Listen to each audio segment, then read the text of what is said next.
اعوذ باللہ من الشیطان الرجیم بسم اللہ الرحمن الرحیم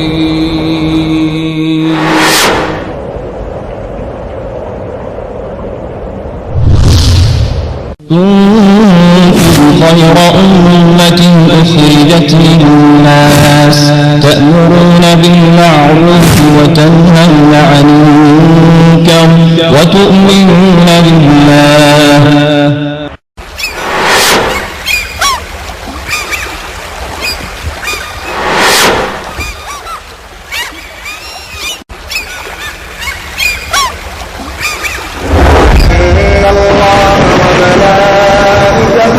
يصلون على النبي يا أيها الذين آمنوا صلوا عليه وسلموا تسليما. 17 رمضان یا 19 رمضان کی تاریخ، اس تاریخ کو صبح کے وقت نبی کریم صلی اللہ علیہ وسلم مکہ مکرمہ میں داخل ہوتے اور وہاں پر آپ نے ایک وصیت لوگوں کو کمانڈروں دنیا کی کسی تاریخ میں ساتھیوں نہیں پائی جائے گا کہ جس نے اپنے جانی دشمنوں کے ساتھ وہ دشمن کی آپ کو قتل کرنے، آپ کو ایذا پہنچانے، آپ کو تکلیف دینے، آپ کو دنیا سے ختم کر دینے میں کوئی کسر اٹھا نہیں رکھا، کوئی کسر ان کے نزدیک باقی نہیں تھی. لیکن ان کے ساتھ نبی کریم صلی اللہ علیہ وسلم کا معاملہ کیا کہ جو اپنا ہتھیار ڈال دے اس کو امان، جو اپنے گھر کا دروازہ بند کر لے اسے امان، جو تمہارے ساتھ لڑائی کے لیے تیار نہ ہو اسے چھیڑخانی نہ کی جائے.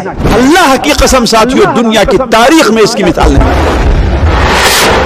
لیکن عصر کا جب وقت ہو گیا تو آپ سے اعلان کر دیا مکے کے اندر آج ہی نہیں، آج سے قیامت تک کسی کو ہتھیار اٹھانے کی اجازت نہیں. مکے کو چند گھنٹوں کے لیے اللہ تعالیٰ نے میرے لیے حلال کر دیا تھا، اب قیامت تک کسی کے لیے مکہ حلال نہیں ہوگا. بسم اللہ الرحمن الرحیم اذا جاء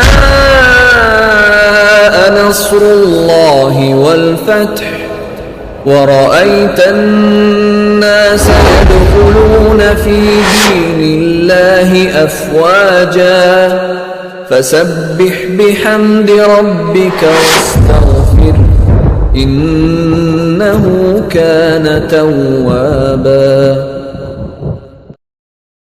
جب اللہ کی مدد اور فتح آپ پہنچی اور میرے محبوب آپ نے دیکھ لیا کہ لوگ گروہ در گروہ اللہ کے دین میں داخل ہو رہے ہیں تو اپنے رب کی حمد و تسبیح بیان کیجئے اور اس سے بخشش طلب کیجئے، یقیناً وہ بڑا توبہ قبول کرنے والا ہے. بسم اللہ الرحمن الرحیم الحمدللہ رب العالمین والعاقبۃ للمتقین والصلاۃ والسلام علی رسولہ الکریم، اما بعد. حاضرین مجلس، سیرت النبی صلی اللہ علیہ وسلم حقیقت و نصیحت کی اگلی کڑی کا آغاز ہوا چاہتا ہے. اس سے قبل ہم نے فتح مکہ سے پہلے کے واقعات سنے تھے کہ رسول اللہ صلی اللہ علیہ وسلم فتح مکہ سے پہلے فوج لے کر کس طریقے سے نکلتے ہیں، صلح حدیبیہ کے بعد کہ کیا واقعات پیش آئے اور کس طریقے سے بد عہدی کفار مکہ نے کیا. اس کے بعد صلح حدیبیہ کی جو صلح تھی وہ صلح ختم ہوئی اور اللہ کے رسول اکرم صلی اللہ علیہ وسلم مکہ فوج لے کر نکلے، اور اس راستے میں جو واقعات پیش آئے وہ تفصیلاً ہم نے واقعات ذکر کیے. انشاءاللہ تعالی شیخ محترم دوبارہ سرسری اس کا جائزہ لیں گے.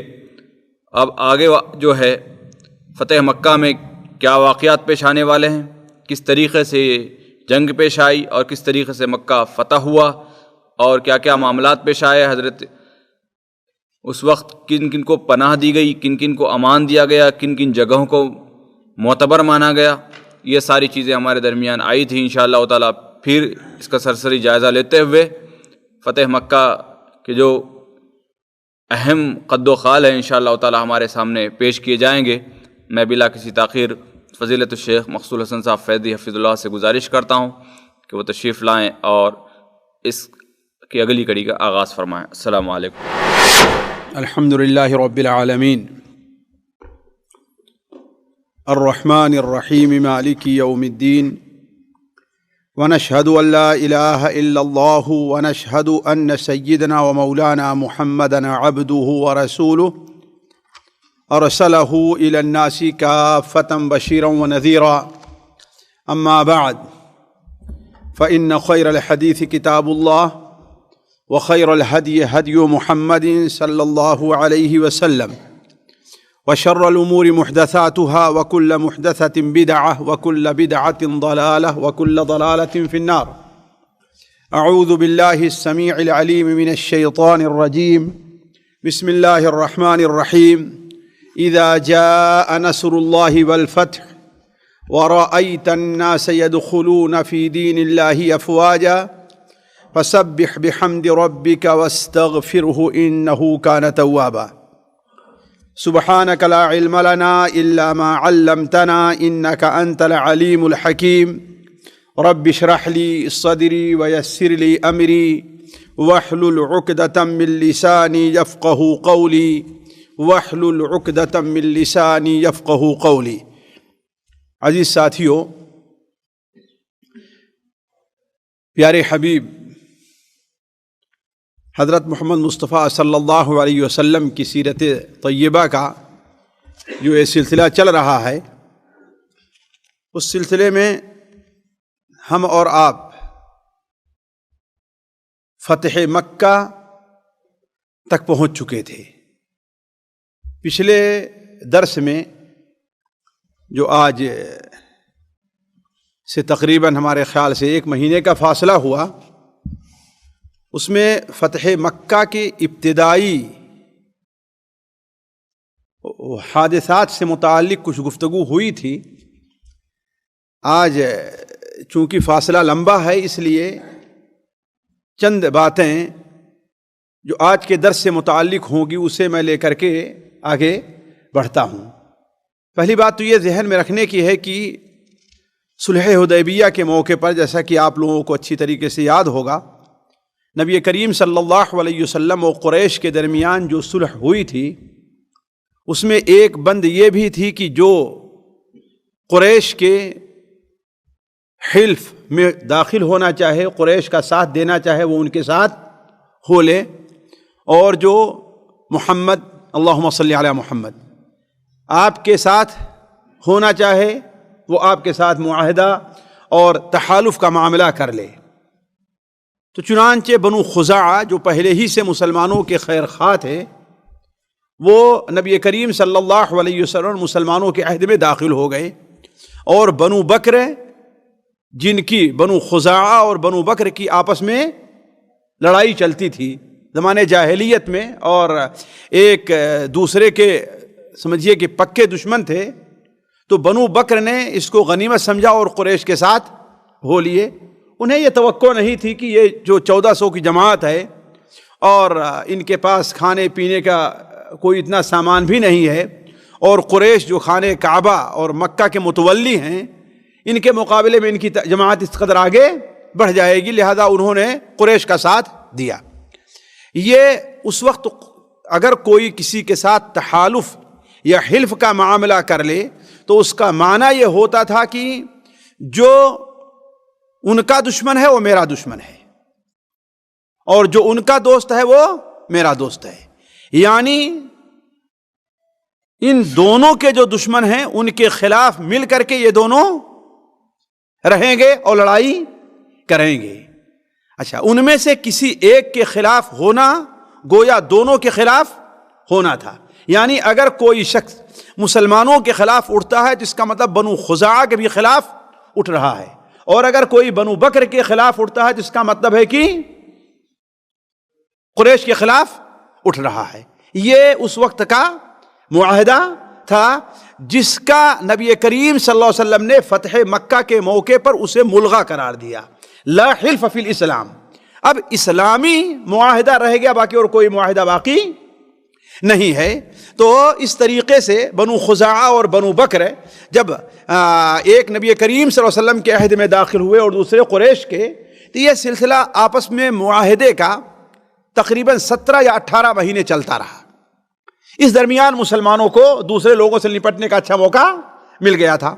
17 یا 18 مہینے کے بعد جیسے ہی وقت زیادہ ہوتا گیا تو چونکہ بنو بکر کی اور بنو خزاعہ سے آپس میں پہلے ہی لڑائی چلتی تھی، لہذا بنو بکر نے ایک دن رات کے موقع کو غنیمت سمجھتے ہوئے قریش کے اشارے پر، بلکہ قریش نے ان کی مدد بھی کی، بنو خزاعہ کے اوپر وتیر نامی چشمے پر، یہ وتیر نامی چشمہ آج مکہ مکرمہ کے جنوب کی طرف کعکیہ اور عشیکہ ایک علاقہ ہے، اسی کا کچھ حصہ تھا وہ۔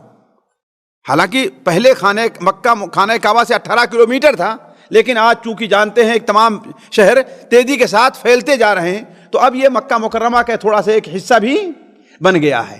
تو وہاں اصل میں وہاں بنو خزاعہ رہا کرتے، جو حدود حرم سے باہر ہے، بنو خزاعہ وہاں رہا کرتے تھے۔ تو اچانک رات میں ان کے اوپر حملہ کر دیا، چونکہ بنو خزاعہ اس کے لیے تیار نہیں تھے۔ بنو بکر نے مکمل تیاری کی اور قریش نے ان کی مدد کی، بلکہ بعض روایات میں پتہ چلتا ہے قریش کے بعد بڑے بڑے سردار جیسے سہیل ابن عمرو، صفوان ابن امیہ، ان لوگوں نے اپنے چہرے کو چھپا کر کے بذات خود، صرف اسلحہ ہی سے نہیں بلکہ بذات خود ان کا ساتھ دیا اور اس میں جنگ میں شریک ہوئے۔ یہ کرنا گویا بنو خزاعہ ہی کے ساتھ نہیں، نبی کریم صلی اللہ علیہ وسلم مسلمانوں کے خلاف بھی گویا کہ اعلان جنگ تھا۔ بنو بکر بھاگ کر کے پناہ لیے حدود حرم میں، اور نوفل جو بنو بکر کا سردار تھا، بنو بکر نے اس سے کہا کہ اب ہم حدود حرم میں آ گئے ہیں، حدود حرم میں ہمیں لڑائی نہیں کرنی ہے، لیکن نوفل نے کہا کہ یہ موقع ہے، اپنا بدلہ لے لو، حرم کی حدود کا کوئی پاس لحاظ نہ کیا جائے، اپنا بدلہ لے لو ورنہ شاید دوبارہ موقع نہ ملے۔ چنانچہ ان لوگوں نے حتیٰ کی حدود حرم بلکہ مسجد حرام میں بھی ان کا پیچھا نہیں چھوڑا۔ نبی کریم صلی اللہ علیہ وسلم کو یہ خبر ملی، وہ کیسے؟ یہ صورتحال ابھی جاری ہی تھی کہ ایک خزاعی جن کا نام عمرو بن سالم تھا، وہ بھاگ کر کے مدینہ منورہ آئے۔ مدینہ منورہ جب پہنچے تو نبی کریم صلی اللہ علیہ وسلم اس وقت مسجد میں بیٹھے ہوئے تھے، اور سامنے پہنچتے ہی انہوں نے اپنی درد کی کہانی سنائی اور ایک شعر پڑھا جس کے اندر نبی کریم صلی اللہ علیہ وسلم ان مسلمانوں سے مدد طلب کیا۔ کہنے لگے کہ یا رب انی ناشد محمدا حلف ابینا و ابیہ الاطلدا فانصر رسول اللہ نصرا اعتدا وادعو عباد اللہ یأتوا مددا ہم بیتونا بالوتیر حجدا وقتلونا رکعا وسجدا۔ اے اللہ تعالی، ہم محمد صلی اللہ علیہ وسلم سے درخواست کرتے ہیں، ان کے سے مدد کے لیے ہم درخواست لے کر کے آئے ہیں، جن کے ساتھ ہمارا اور ہمارے باپ دادا کا پرانا عہد نامہ چلا آ رہا ہے۔ اے اللہ کے رسول، جلدی ہی فوراً ہماری مدد کیجیے اور اللہ کے بندوں کو دعوت دیجیے کہ ہماری مدد کو آئیں۔ کیوں؟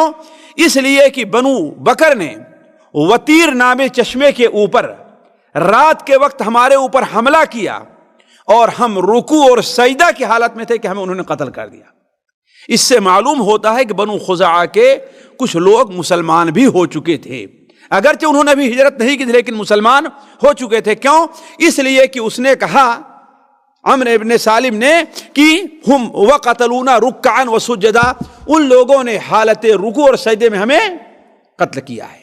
نبی کریم صلی اللہ علیہ وسلم نے یہ اشعار سنے اور ان کے قتل کی درد بھری کہانی جب سنی تو آپ صلی اللہ علیہ وسلم اپنی جگہ سے کھڑے ہوئے اور آپ نے فرمایا، نصرت یا عمرو بن سالم، اے عمرو بن سالم پریشان نہ ہو، تمہاری مدد کی جائے گی۔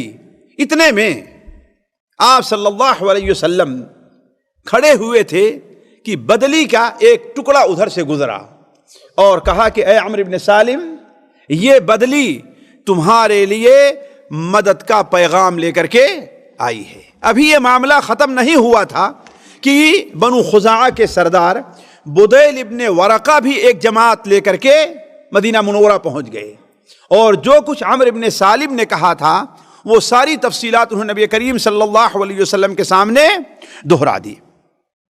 نبی کریم صلی اللہ علیہ وسلم نے پھر بھی ضبط سے کام لیا، اور بعض روایات کے مطابق آپ صلی اللہ علیہ وسلم نے ایک پیغامبر بھیجا، ایک قاصد بھیجا قریش کے پاس، کہا کہ دیکھو بنو خزاعہ کے جو لوگ قتل ہوئے ہیں، یا اولاً تو ان کا خون بہا ادا کرو، اگر یہ نہیں تو بنو بکر سے اپنا معاہدہ توڑ لو، بنو بکر سے اپنا معاہدہ توڑ لو۔ کیوں؟ اس لیے کہ بنو بکر کے اوپر ہم حملہ کریں گے۔ کیوں؟ اس لیے کہ انہوں نے ہمارے معاہد کے ساتھ، ہمارے ساتھی کے ساتھ، جس کے ساتھ ہمارا تحالف کا معاملہ تھا، ان کے اوپر انہوں نے ناجائز حملہ کیا اور ظلم کیا ہے، ورنہ یہ سمجھو کہ ہمارا اور تمہارا اب کوئی عہد نامہ باقی نہیں رہے گا، اور یہ سمجھ لو کہ اب ہمارا تمہارے ساتھ اعلان جنگ ہے، اس کے لیے تم بھی تیار ہو جاؤ۔ قریش کے ظاہر بات آپ جانتے ہیں کہ جذباتی لوگوں سے اور جوان لوگوں سے ہمیشہ خطرہ اور دھوکہ ہوتا ہے۔ یہ لوگ انجام کو نہیں دیکھتے، صرف حالت حاضرہ پر وہ نظر رکھتے ہیں، لیکن مستقبل میں اس کے کیا نتائج پیش ہونے والے ہیں اس پر نظر نہیں رکھتے۔ چنانچہ وہ جذبات میں آئے اور انہوں نے کہہ دیا کہ نہیں، نہ ہم خون بہا ادا کریں گے، نہ بنو بکر کے ساتھ ہمارا جو معاہدہ اسے توڑیں گے، بلکہ جو ان کے خلاف جنگ کرے گا ہم اس سے لڑائی کرنے کے لیے تیار ہیں۔ یہ خبر نبی کریم صلی اللہ علیہ وسلم تک پہنچی تو نبی کریم صلی اللہ علیہ وسلم نے لڑائی کا اعلان کر دیا کہ ہاں اب ہمارا اور قریش کا جو آپس میں معاہدہ ہے صلح حدیبیہ کے موقع پر جو ہوا تھا، اب وہ ملغا قرار پاتا ہے۔ بلکہ بعض روایات سے پتہ چلتا ہے کہ مکہ کے لوگ اس پر پشیمان بھی ہوئے، شرمندہ بھی ہوئے، اور انہوں نے حضرت سفیان ابن حرب جو ابھی مسلمان نہیں ہوئے تھے ان کو بھیجا کہ جاؤ اور معذرت نامہ پیش کرو اور معاہدے کی تجدید کرو۔ چنانچہ سفیان کے آنے کے بارے میں ابو سفیان کے آنے کے بارے میں ایک بڑا مشہور واقعہ سیرت کی کتابوں میں ہے اور حدیث کی کتابوں میں بھی ہے کہ وہ جب آئے تو سیدھے اپنی بیٹی کے یہاں آئے۔ ان کی بیٹی کون تھی؟ کسی کو معلوم ہے؟ ان کی بیٹی ام حبیبہ نبی کریم صلی اللہ علیہ وسلم کی زوجہ محترمہ تھی۔ ابو سفیان ابن حرب کی بیٹی ام حبیبہ نبی کریم صلی اللہ علیہ وسلم زوجہ محترمہ تھی، لہذا وہ ظاہر بات نفسیاتی طور پر اسی راستے سے آئے ہیں جس راستے اور جس رشتے کی بنیاد پر انسان زیادہ رحم کرتا ہے۔ اپنی بیٹی کے طرف سے آئے، لیکن اسلام کی وہ روح تھی، نبی کریم صلی اللہ علیہ وسلم نے اسلام قبول کرنے والوں میں وہ روح پھونک دی تھی کہ ان کے نزدیک سب سے بڑا رشتہ کس کا تھا؟ اسلام کا تھا، اس کے سامنے کوئی دوسرا رشتہ نہیں تھا۔ چنانچہ ام حبیبہ کے گھر جب ابو سفیان آتے ہیں اور نبی کریم صلی اللہ علیہ وسلم بستر پر بیٹھنے لگے تو حضرت ام حبیبہ نے آپ کے بستر کو سمیٹ دیا۔ ابو سفیان مکہ کے سردار ہیں، معمولی آدمی، عام آدمی نہیں ہے، مکہ کے سردار ہیں، اور مکہ جو اس وقت پورے عرب میں سب سے بہترین اور معتبر شہر مانا جاتا تھا، یہاں پر بیت اللہ تعالیٰ کا گھر تھا، وہاں کے سردار کے ساتھ یہ معاملہ۔ تو کہا بیٹی یہ بتاؤ آیا یہ بستر میرے لائق نہیں ہے کہ میں اس بستر کے لائق نہیں ہوں؟ ذرا غور کریں گے، کیا کہا؟ یہ بستر میرے لائق نہیں ہے یا کہ میں اس بستر کے لائق نہیں ہوں؟ کہا نہیں، یہ اللہ کے رسول صلی اللہ علیہ وسلم کا بستر ہے اور آپ کافر ہیں، کافر نجس ہوتا ہے، آپ اس لائق نہیں ہے کہ نبی کریم صلی اللہ علیہ وسلم بستر پر بیٹھے ہیں۔ کہا بیٹی یہ تو بڑے شر کی بات ہے جو تم کہہ رہی ہو۔ علی کل حال ابو سفیان نے بڑی کوشش کی، حضرت ابوبکر صدیق رضی اللہ عنہ کے پاس گئے، حضرت عمر کے پاس گئے، حضرت عثمان، حضرت علی، حضرت فاطمہ کے پاس گئے روایات کے مطابق، بلکہ حضرت ابوبکر نے کوشش بھی کی ان کو لے کر کے اللہ کے رسول کی خدمت میں گئے بھی، لیکن نبی کریم صلی اللہ علیہ وسلم نے ان کی بات کا کوئی جواب نہیں دیا۔ آخر میں ابو سفیان مجبور ہو کر کھڑے ہو کر کے عہد کی تجدید کا اعلان کرتے ہیں اور اس کے بعد رخصت ہو گئے۔ اب خطرہ رہا کہ ہمارے اوپر حملہ ہوگا، ہم سے بدلہ لیا جائے گا، لیکن نبی کریم صلی اللہ علیہ وسلم نے جنگ کی تیاری کا تو حکم دیا، البتہ اس بات کو بہت ہی پوشیدہ رکھا، کسی کے سامنے اس بات کو ظاہر نہیں ہونے دیا۔ مسلمانوں سے کہا کہ ہاں ہم جنگ کرنا چاہتے ہیں، لیکن یہ نہیں کہا کہ ہم کہاں جانا چاہتے ہیں۔ لیکن ظاہر بات لوگوں کو شبہ تو ہوا کہ اب ہمارے سامنے سب سے بڑا دشمن کون ہے؟ قریش ہیں، اس کے علاوہ اور جتنے دشمن تھے ان سے ہم نے آسانی سے نپٹ لیا ہے۔ اور خود نبی کریم صلی اللہ علیہ وسلم نے یہ دعا کی کہ اللہم خذ العیون والاخبار عن قریش، اے اللہ تبارک و تعالی قریش کے جو جاسوس ہیں، قریش تک جو لوگ پیغام پہنچاتے ہیں، ان کی نظروں کو تو اندھے کر دے، نظروں کو اندھا کر دے، وہ ہماری بات کو قریش تک نہ پہنچا سکیں۔ علی کل حال نبی کریم صلی اللہ علیہ وسلم اپنی تیاری میں رہے۔ اس کے لیے آپ انصار کو، مہاجرین کو اور مدینہ منورہ کے ارد گرد بنو سالم وغیرہ جو قبائل تھے، بنو سلمہ وغیرہ، نبی کریم صلی اللہ علیہ وسلم نے ان تمام لوگوں کو تیار ہونے کا حکم دے دیا۔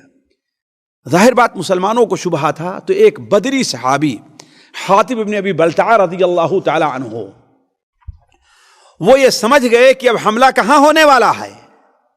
مکہ مکرمہ پر۔ تو انہوں نے ایک عورت کو تیار کیا اور قریش کے نام ایک خط لکھا کہ ہوشیار رہو، نبی صلی اللہ علیہ وسلم تمہارے اوپر حملہ کرنے والے ہیں۔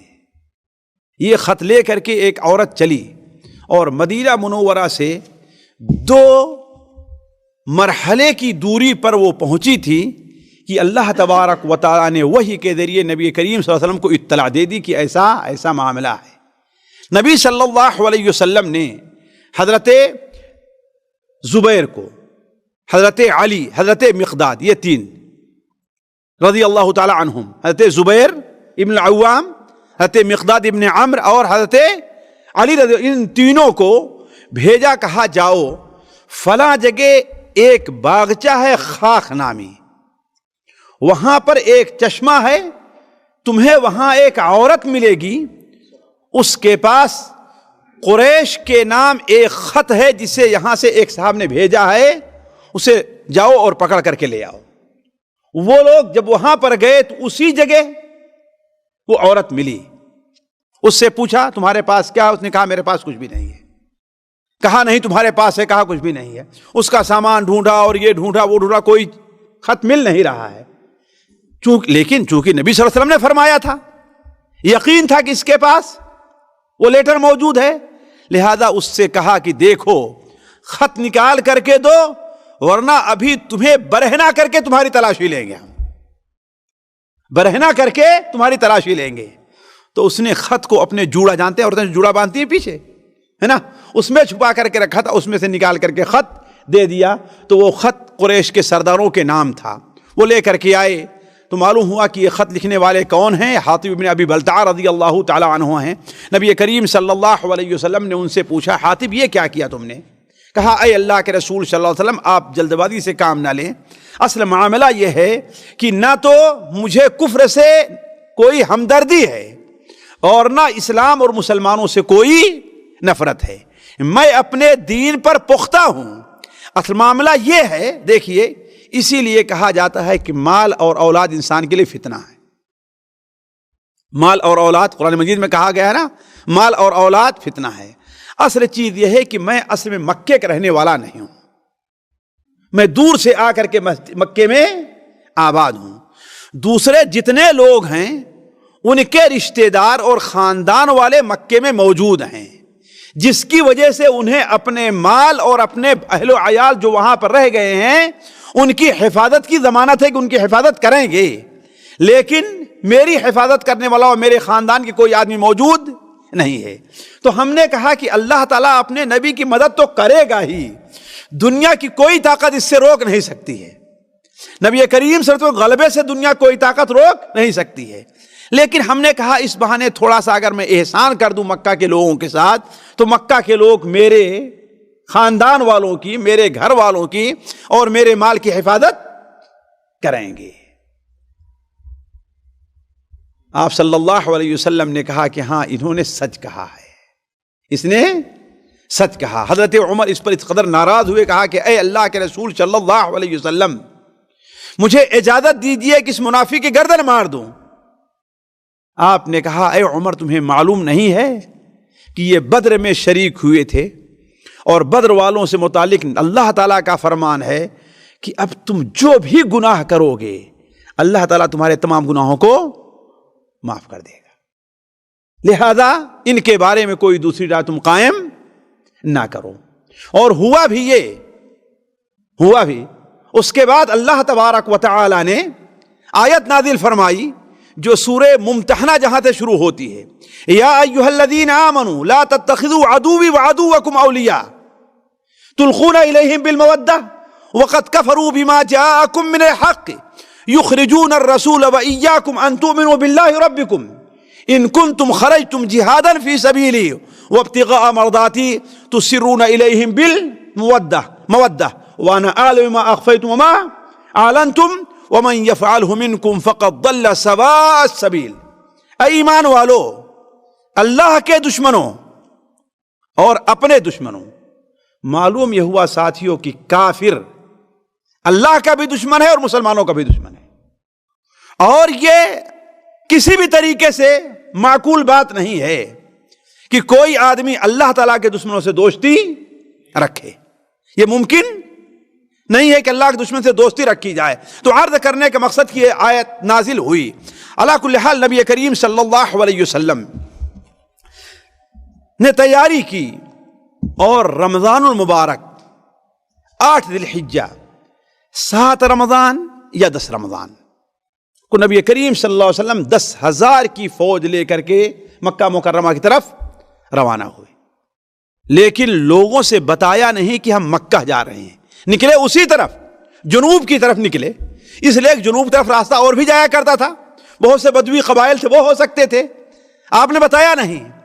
جب لوگ مکہ مکرمہ کے قریب پہنچے تب لوگوں کو احساس ہوا کہ آپ کا رخ کس طرف ہے، مکے کی طرف ہے۔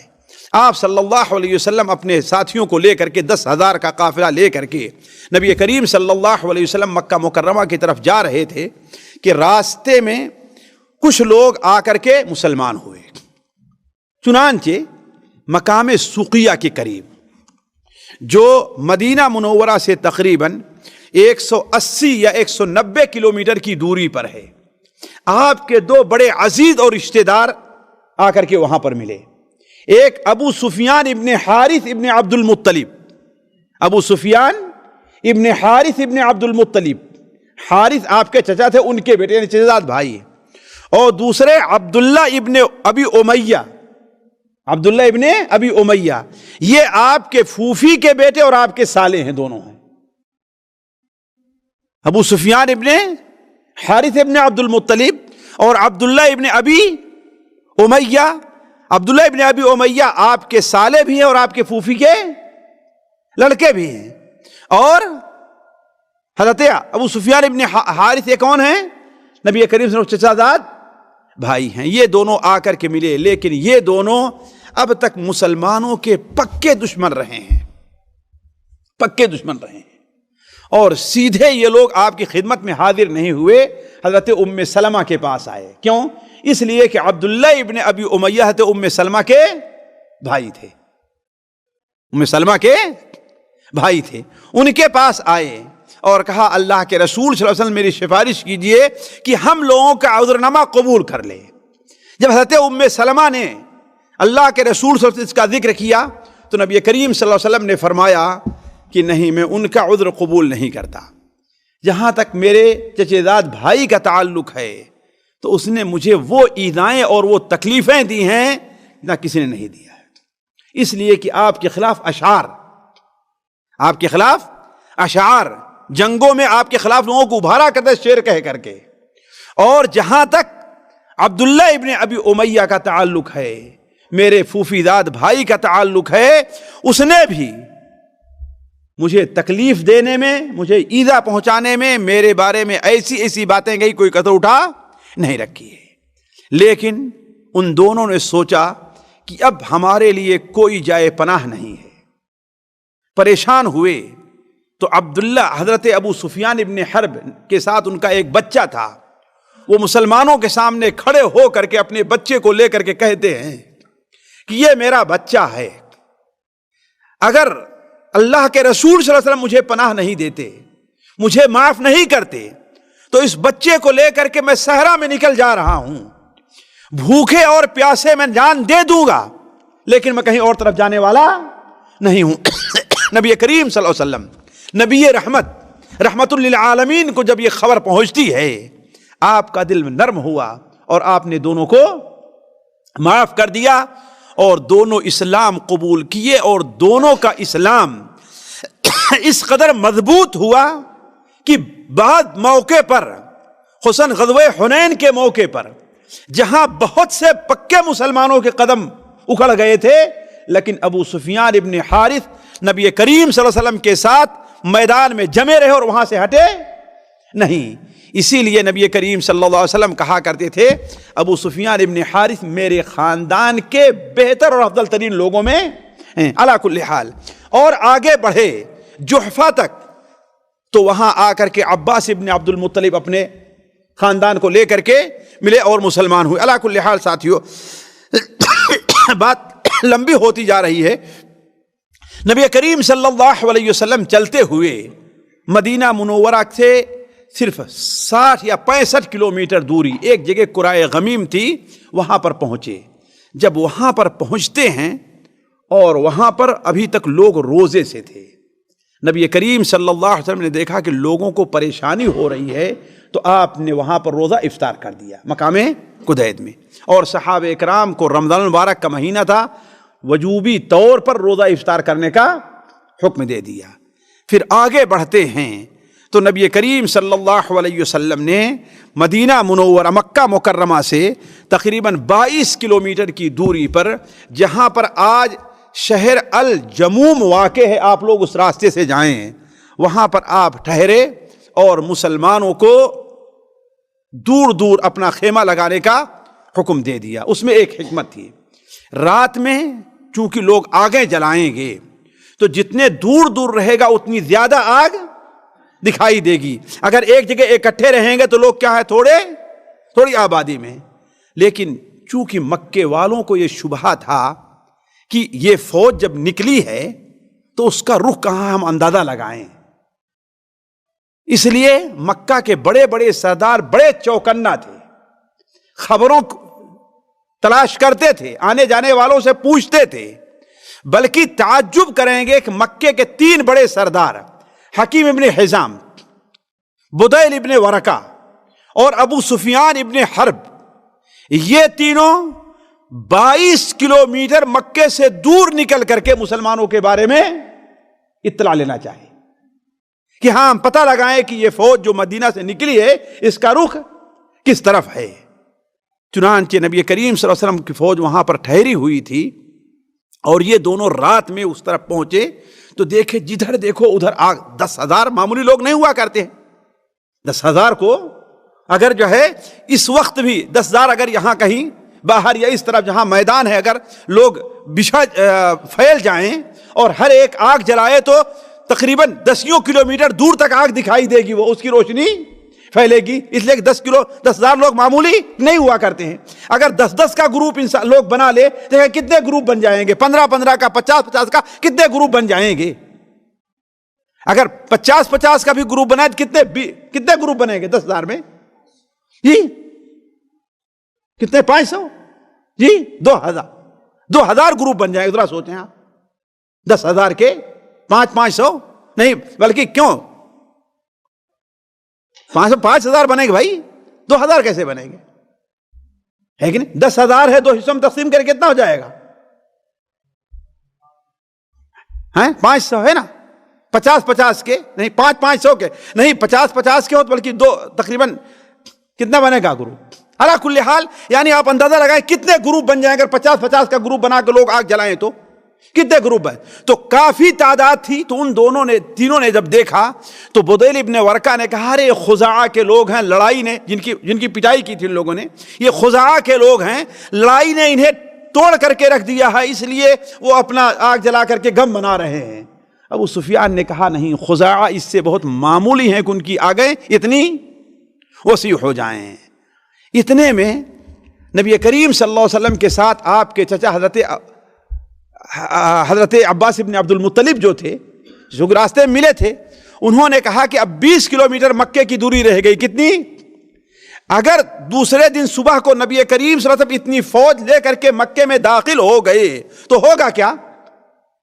قریش بالکل توڑ کر کے رکھ دے، قتل کر کے رکھ دیے جائیں گے۔ لہذا آپ صلی اللہ علیہ وسلم کی سواری لی، آپ کی سواری لی اور کہے چلتا ہوں، دیکھتا ہوں کوئی مکے جا رہا ہو، دودھ بیچنے والا جا رہا ہے، کوئی لکڑی کاٹنے والا جا رہا ہو، جب مکہ کوئی اور کسی غرض سے جا رہا ہو تو اس سے کچھ دے دلا کر کے مکے والوں کو خبر بھیج دوں کہ آ کر کے اللہ کے رسول صلی اللہ علیہ وسلم سے صلح کر لیں، ورنہ آپ اگر مکے میں داخل ہو گئے تو کوئی باقی نہیں بچے گا۔ وہاں سے نکلے تھے کہ دیکھا کہ بدیل ابن ورقہ اور ابو سفیان آپس میں باتیں کر رہے ہیں۔ حضرت عباس رضی اللہ تعالی عنہ نے ابو سفیان کی آواز کو پہچان لیا اور کہا کہ ابو حنظلہ، کہا کہ ابو حنظلہ، تو ابو سفیان نے کہا کہ ارے ابو الفضل آپ کہاں آ گئے؟ کہا کہ دیکھو یہ اللہ کے رسول صلی اللہ علیہ وسلم 10,000 کی فوج لے کر کے آ رہے ہیں، جلدی سے جاؤ مکے اور مکے والوں کو اطلاع دے دو کہ اللہ کے رسول سے آ کر کے صلح کر لیں، ورنہ مکے والوں کی اب خیر نہیں ہے۔ ابو سفیان نے کہا پھر تم کیا کہتے ہو، کیا کیا جائے؟ کہا ایسا کرو آپ میری سواری پر آ کر کے بیٹھو۔ تو چنانچہ پیچھے سواری پر بیٹھے اور انہیں لے کر کے تیزی سے اللہ کے رسول کی خدمت میں حاضر ہونا چاہے، اور جس آگ کے پاس سے گزرتے وہ پوچھتا رہے کوئی جاسوس تو نہیں آیا ہے؟ چوکنا تھے ہی، لیکن جب اللہ کے رسول کی سواری دیکھتے تو چپ چاپ بیٹھ جاتے۔ اچانک حضرت عمر رضی اللہ کے پاس سے گزر ہوا تو حضرت عمر نے کہا کہ یہ کون ہے جا رہا ہے؟ دیکھا اللہ کے رسول صلی اللہ علیہ وسلم کے چچا ہیں اور ان کی سواری ہے، لیکن چونکہ ہوشیار آدمی تھے، چوکنا تھے، دیکھا کہ پیچھے کون بیٹھا ہوا ہے؟ ابو سفیان ہے۔ لہذا ان کا پیچھا کیا، کہا کہ اللہ کا دشمن ابو سفیان، ہمارا اس کا کوئی معاہدہ نہیں ہے، سب سے بہتر ہے کہ اس کی گردن میں مار دوں، لیکن اللہ کے رسول کی اجازت ضروری تھی، لہذا بھاگے اللہ کے رسول کی طرف۔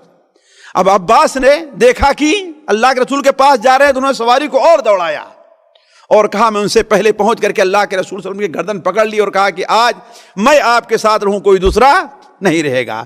اتنے میں حضرت عمر رضی اللہ تعالیٰ عنہ وہاں پر پہنچے اور کہا کہ اے اللہ کے رسول صلی اللہ علیہ وسلم، اللہ کا دشمن ابو سفیان بغیر کسی عہد اور معاہدے کے ہمارے ہاتھ میں آیا ہے، آپ اجازت دے دیجئے کہ اس کی گردن مار دوں۔ حضرت عباس نے کہا نہیں اے اللہ کے رسول، ہم نے انہیں پناہ دے دی ہے۔ یہاں تک کہ حضرت عباس میں اور حضرت عمر بن الخطاب نے آپس میں بات چیت ہونے لگی تو حضرت عباس نے کہا کہ عمر تم انہیں اس لیے قتل کرنا چاہتے ہو کہ بنو عبد مناف کے ہیں نا، اگر بنو عدی کا ہوتا، قریش دونوں ہیں، اگر بنو عدی کا ہوتا تو تم اسے قتل نہ کرتے۔ اس وقت حضرت عمر بن الخطاب نے ساتھیوں جو بات کہی تھی وہ سوچنے کے لائق ہے کہ ان لوگوں کا ایمان اللہ کے رسول صلی اللہ علیہ وسلم بارے میں کس قدر قوی تھا اور وہ اللہ کے رسول صلی اللہ علیہ وسلم کے رضا کو کس قدر چاہیا کرتے تھے۔ اس سے اندازہ لگتا ہے کہ یہ جو ایک جماعت ناپاک ہمارے یہاں پیدا ہو گئی ہے اسلام کے نام پر اور ان صحابہ کرام کو گالی دیتی ہے، ذرا اندازہ لگائیں کہ ان کا ایمان کس قدر بگڑا ہوا اور ایمان سے کس قدر دور ہے وہ، بلکہ وہ تو اس لائق ہے ہی نہیں کہ انہیں مسلمانوں میں شمار کیا جائے، وہ مسلمانوں کے دشمن اور صحابہ کرام کے دشمن ہیں۔ ذرا اندازہ لگا حضرت عمر نے کیا کہی، کہا کہ اے ابو الفضل، اے عباس، آپ کا ایمان قبول کرنا میرے نزدیک میرے باپ خطاب کے ایمان قبول کرنے سے زیادہ محبوب تھا۔ ذرا سوچیں، یعنی آپ مسلمان ہو جائیں مجھے اس پر زیادہ خوشی ہوگی بجائے اس کے کہ میرا باپ خطاب مسلمان ہو جائے۔ حالانکہ انسان کو فطری طور پر کیا چاہیے تھا، حضرت عمر کس پر خوش ہوتے؟ اپنے باپ کے اسلام پر نا۔ کہا کہ نہیں، لیکن آپ کا اسلام قبول کرنا میرے نزدیک میرے باپ خطاب کے اسلام قبول کرنے سے زیادہ محبوب تھا۔ کیوں؟ اس لیے کہ میں جانتا تھا کہ نبی کریم صلی اللہ علیہ وسلم آپ کے اسلام قبول کرنے سے زیادہ خوش ہوں گے باعتبار خطاب کے اسلام قبول کرنے سے، اللہ کے رسول کی خوشی کی وجہ سے۔ اس لیے مجھے ساتھیوں یہ تھا کہ ان کا دین اور ان کا ایمان اور ان کی خواہش اللہ کے رسول کے احکام کے تابع ہو گئی تھی۔ جو اللہ کے رسول کو محبوب وہ ان کو محبوب، جو اللہ کے رسول کو ناپسند وہ ان کے نزدیک ناپسندیدہ۔ تو علی کل حال اللہ کے رسول صلی اللہ علیہ وسلم نے حضرت کہا کہ اے عباس انہیں اپنے خیمے میں لے جاؤ، صبح لے کر کے آنا۔ صبح کو حضرت ابو سفیان اللہ کے رسول کی خدمت میں حاضر ہوئے تو آپ نے کہا کہ اے ابو سفیان، ابھی تک تمہاری سمجھ میں نہیں آیا کہ اللہ کے علاوہ کوئی اور معبود بھی ہے؟ کہا کہ اللہ کے علاوہ کوئی اور معبود ہوتا تو میری مدد کرتا نا۔ کہا پھر ابھی تک تمہاری سمجھ میں نہیں آیا کہ میں اللہ کا رسول ہوں؟ کہا اس بارے میں تو مجھے ابھی تک تھوڑا سا تردد ہے۔ حضرت عباس نے کہا کہ ارے بدبخت اسلام قبول کر لے قبل اس کے تیری گردن مار دی جائے، قبول کر لو اسلام کو قبل اس کے تمہاری گردن۔ چنانچہ ابو سفیان وہیں پر مسلمان ہوئے۔ حضرت عباس رضی اللہ عنہ نے کہا کہ اے اللہ کے رسول، ابو سفیان قوم کے سردار ہیں، فقر کو پسند کرتے ہیں، تو انہیں کوئی ایسی چیز دے دیجئے آپ کی یہ خوش ہو جائیں۔ آپ نے کہا جو ابو سفیان کے گھر میں داخل ہو جائے اسے امان ہے، جو بھی ابو سفیان کے گھر میں داخل ہو جائے۔ ابو سفیان نے کہا اے اللہ کے رسول، ابو سفیان کا گھر کتنے لوگوں کو اپنے اندر سمیٹے گا؟ پورے مکہ کے لوگ تو سمجھ نہیں سکتا۔ آپ نے کہا جو مسجد حرام میں داخل ہو جائے اس کو امان ہے۔ کہا اے اللہ کے رسول، مسجد حرام کتنے لوگوں کو اپنے دامن میں سمیٹے گی؟ کہا جو اپنا دروازہ بند کر لے اس کو امان ہے، جو ہتھیار کو ڈال دے اس کو امان ہے۔ تو کہا یہ تو بڑی اچھی چیز ہے، یہ تو اس لیے گویا اب کوئی ایسا نہیں بچے گا جسے امان نہ ملے۔ مسجد میں چلا گیا، ہتھیار کو ڈال دیا، اپنے گھر میں داخل ہو گیا، ہر ایک کو گویا امان دے دی گئی ہے۔ علی کل حال نبی کریم صلی اللہ علیہ وسلم نے وہاں حضرت ابو سفیان کو یہ دی، اس کے بعد اپنی فوج کو آگے بڑھنے کا حکم دیا، بلکہ وہیں پر اپنی فوج کو تقسیم کر دیا، تقسیم کیا، 3 حصوں میں تقسیم کیا۔ ایک دایاں حصہ جس پر خالد بن ولید کو کمانڈر بنایا، بایاں حصہ جس پر زبیر بن عوام کو کمانڈر بنایا، اور درمیانی حصہ جو پیدل فوج والے تھے اس پر حضرت ابو عبیدہ رضی اللہ تعالیٰ عنہ کو کمانڈر بنایا، اور ہر ایک سے کہا کہ خالد تم دائیں طرف سے ہوتے ہوئے مسفلہ کے راستے سے آگے بڑھو اور آ کر کے صفا پہاڑی پر ہم سے ملو۔ زبیر بن عوام سے کہا کہ تم وہاں سے آؤ اور آ کر کے صفا پہاڑی پر ہم سے ملو، اور حضرت ابو عبیدہ سے کہا آگے بڑھتے جاؤ اور صفا پہاڑی پر پہنچ کر کے وہاں پر اسلامی جھنڈا گاڑ دینا۔ اور وہاں پر آپ نے ایک وصیت کی لوگوں کو، کمانڈروں کو، جو دنیا کی کسی تاریخ میں ساتھیوں نہیں پائی جائے گی۔ آج امن کا اعلان کرنے والے، امن کا نعرہ بلند کرنے والے، لوگوں کی مدد کے نعرے لگانے والے، یہ سارے کے سارے جھوٹے اور مکار اور دھوکے ہیں۔ چاہے امن کمیٹی سے آئے، کہیں سے بھی آئے، یہ سارے کے سارے مصلحت پسند، اپنا فائدہ، اپنی ضرورت اور اپنے لوگوں کے فائدوں دیکھتے ہیں، غریبوں اور مسکینوں کے یا اپنے مخالفین کی مدد کرنے والے یہ لوگ نہیں ہیں۔ لیکن نبی کریم صلی اللہ علیہ وسلم کا کیا اعلان تھا؟ آپ نے کہا کہ دیکھو، لڑائی اسی سے کرنا جو تم سے لڑائی پر اتر آئے، اور جو ہتھیار ڈال دے اس سے کوئی چھیڑخانی نہیں کرنی ہے، عورتوں اور بچوں کو قتل نہ کیا جائے، البتہ جو سامنے آئے اسے کچل کر کے رکھ دیا جائے، جو سامنے آئے اسے کچل کر کے رکھ دیا جائے۔ اور آپ نے چند آدمیوں کا نام لیے جن میں 4 مرد ہیں اور 2 عورتیں یا 3 عورتیں ہیں۔ صحیح روایات کی بنیاد پر یہی 6 یا 7 آدمی ہیں، بلکہ صحیح صرف 5 آدمی ہیں، 3 مرد اور 2 عورتیں، یا 4 مرد اور 2 عورتیں، 6 یہی ہیں جن کے خون کو آپ نے رائیگاں کیا۔ ساتھیو، فتح مکہ کا معاملہ عجیب ہے۔ اگر ہر نقطے پر میں ٹھہرتے جاؤں اور وہاں پر کیا کیا ہمارے لیے عبرت کی چیزیں ہیں اور نبی کریم صلی اللہ علیہ وسلم کے نبوت پر ہمارا ایمان کیسے مضبوط ہو سکتا ہے، اگر اس کی وضاحت کروں تو فتح مکہ کا قصہ بڑا لمبا ہو جائے گا، لیکن یہیں پر ذرا ٹھہر کر کے آپ اس بات پر ذرا غور کریں۔ آخر مکہ میں کون سے لوگ تھے؟ آخر وہی لوگ تو تھے نا جنہوں نے نبی کریم صلی اللہ علیہ وسلم کو مکے میں رہنے نہیں دیا تھا۔ اور یہی نہیں، آخر مکے میں وہی لوگ تو تھے نا جو آپ کے راستے میں کانٹے، وہی لوگ تو تھے نا جو آپ کے محبوب ترین صحابی حضرت بلال ابن حارث کے حضرت بلال حبشی کے گردن میں رسی ڈال کر کے مکے گلیوں میں گھسیٹا کرتے تھے نا۔ آخر یہ وہی لوگ تو تھے نا جو حضرت خباب رضی اللہ تعالی عنہ کو آگ کے انگاروں پر لٹا دیا کرتے تھے، آگ کے انگاروں پر، اور ان کے جسم کا خون اور پیپ انگاروں کو بجھایا کرتا تھا۔ یہی تو لوگ تھے نا۔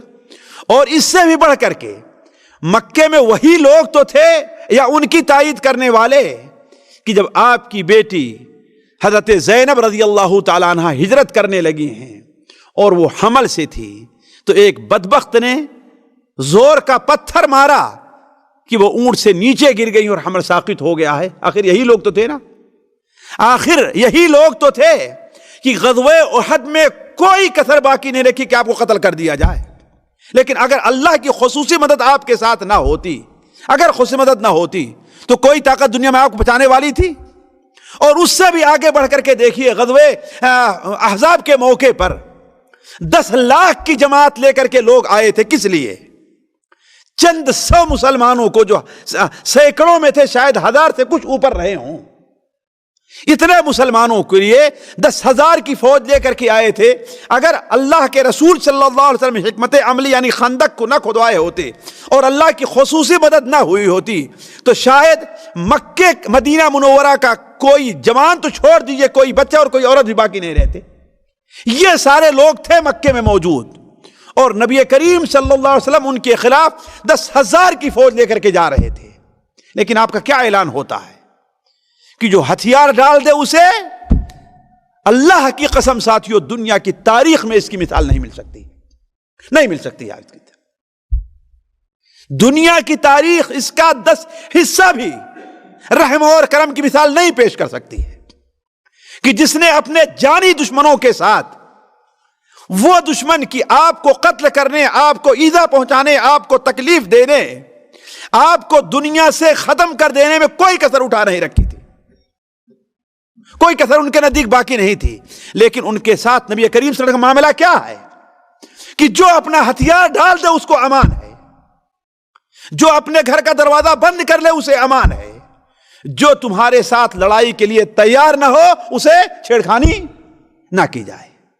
کہنے کی باتیں ساتھیوں تو اور ہیں، دوسرے لوگ بھی کہتے ہیں، لیکن یہ کر کے دکھلایا جائے کہ اپنے باغیوں کو اس طریقے سے معافی کا اعلان کر دیا جائے کہ ان میں سے صرف 4 آدمی مرد، بس 4 مرد ایسے ہیں جن کے قتل کا آپ نے حکم دیا ہے، اور ان میں سے بھی قتل صرف 2 کیے جاتے ہیں، اور 2 کو معافی طلب کی، اللہ کے رسول نے معاف کر دیا، رسول رحمت انہیں معاف کر دیا ہے۔ علی کل حال اللہ کے رسول صلی اللہ علیہ وسلم مکہ مکرمہ میں اس طریقے سے داخل ہوتے ہیں۔ 17 رمضان یا 19 رمضان کی تاریخ تھی، 17 رمضان تھا یا 19 رمضان، بعض روایت میں 13 رمضان، اللہ عالم بالصواب، لیکن زیادہ قریب 19 اور 17 رمضان ہے۔ اس تاریخ کو صبح کے وقت نبی کریم صلی اللہ علیہ وسلم مکہ مکرمہ میں داخل ہوتے ہیں۔ حضرت خالد بن ولید کو آپ نے کس طرف سے بھیجا؟ دائیں طرف سے۔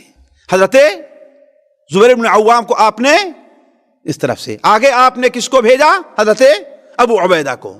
اور آپ مکہ میں سوار تھے، آپ کے سر کے اوپر کالی پگڑی تھی، عمامہ تھا، آپ صلی اللہ علیہ وسلم نے احرام نہیں باندھا تھا۔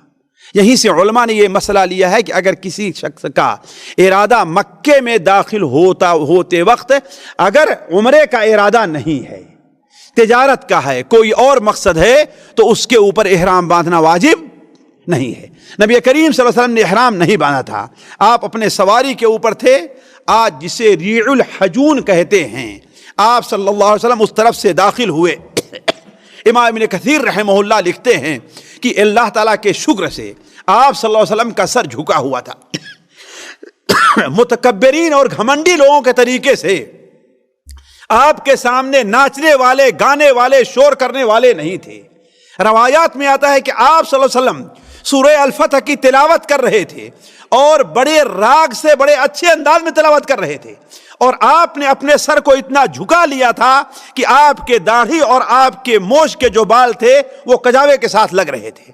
یعنی گویا کسی قسم کا فخر اور یہ اسانین جو ہوتے ہیں نا، یہ مونچھ کے بال گویا کجاوے سے آپ لگ رہے تھے. آپ نے اپنے سر کو اتنا نیچے جھکایا ہوا تھا. اور یہ بھی نہیں، آپ صلی اللہ علیہ وسلم کے تواضع کا یہ عالم تھا کہ آپ نے اپنی ہی سواری کے اوپر ایک اور آدمی کو بیٹھا رکھا تھا. اکیلے نہیں تھے کہ ہاں ہم حاکم ہیں، ہم بڑے ہیں. یہاں لوگ آپ جانتے ہیں نا کہ سواریاں ان کی رہتی ہیں تو سواریوں پر کیا ہے، اپنے باڈی گارڈ کے علاوہ کسی کو آگے بیٹھاتے، لیکن نبی کریم صلی اللہ علیہ وسلم عام سواری پر تھے اور اپنے ساتھ بیٹھائے ہوئے تھے. علی کل حال اس طریقے سے نبی کریم صلی اللہ علیہ وسلم مکے میں داخل ہوئے. حضرت خالد بن ولید رضی اللہ تعالیٰ عنہ اس طرف سے آتے ہیں. راستے میں کچھ لوگوں سے ملاقات ہوئی ہے، مجھ بھیڑ ہوئی ہے. وہ چیز آپ کے سامنے بھی تھوڑا سا ذکر کر دینے کی ہے. اصل میں ہوا یہ ہے کہ مکہ کے لوگ جب دیکھ لیے کہ اب مکے پر حملہ ہونے والا ہے تو ان لوگوں نے پاس پڑوس کے جو قبائل تھے ان میں سے کچھ بدماشوں کو تیار کیا اور مکہ کے جو اوباش لوگ تھے ان کو تیار کیا. ان کو تیار کرنے کے بعد مقصد یہ تھا کہ یہ بھیڑیں مسلمانوں کی فوج سے، اگر یہ کامیاب ہو گئے تو ہم ان کا ساتھ دیں گے، اور اگر یہ کامیاب نہیں ہوئے تو کہا جائے گا ارے کچھ بدماشوں نے، شرکش لوگوں نے، نالائق لوگوں نے ایسا کیا ہے، ہمارا اس میں کوئی دخل. دیکھیے اس وقت بھی ان کی چالاکی دیکھیے. اسی لیے نبی کریم صلی اللہ علیہ وسلم جب اطلاع ملی ہے یہ تو آپ نے انصار کو، حضرت ابو ہریرہ سے کہا کہ بلاؤ انصار کو اور کوئی دوسرا نہ آئے. انصار آپ کی خدمت میں حاضر ہوئے اور کہا کہ دیکھو مکہ کے اوباش لوگ مقابلے کے لیے تیار ہیں، جو مقابلے میں آئے اسے بخشنا نہیں ہے، اسے بخشنا نہیں ہے، اس کا پیچھا کرو. جو بھی ہتھیار اٹھایا ہوا ہے، جو بھی تمہارے مقابلے کے لیے آئے اس کا پیچھا کرو، اسے توڑ کر کے رکھ دو. دوسری طرف حضرت اکرمہ جو ابھی تک مسلمان نہیں ہوئے تھے، اکرمہ ابن ابی جہل، سہیل ابن عمرو اور صفوان ابن امیہ، یہ لوگ خندمہ نامی پہاڑ ساتھیوں، اگر آپ یہ مسفلا کا جو علاقہ ہے اس سے جہاں پر آج کل یہ موقف بنا ہے، کہاں پر، قدئی کا جو موقف ہے وہاں پر دیکھیں کہ پہاڑی ہے. یہ پہاڑی جہاں تک ہم نے سمجھا ہے یہی پہاڑی خندمہ کی پہاڑی ہے، اس لیے کہ حضرت خالد بن ولید کو تھا کہ اس طریقے سے گھوم کر کے صفا پر آئیں.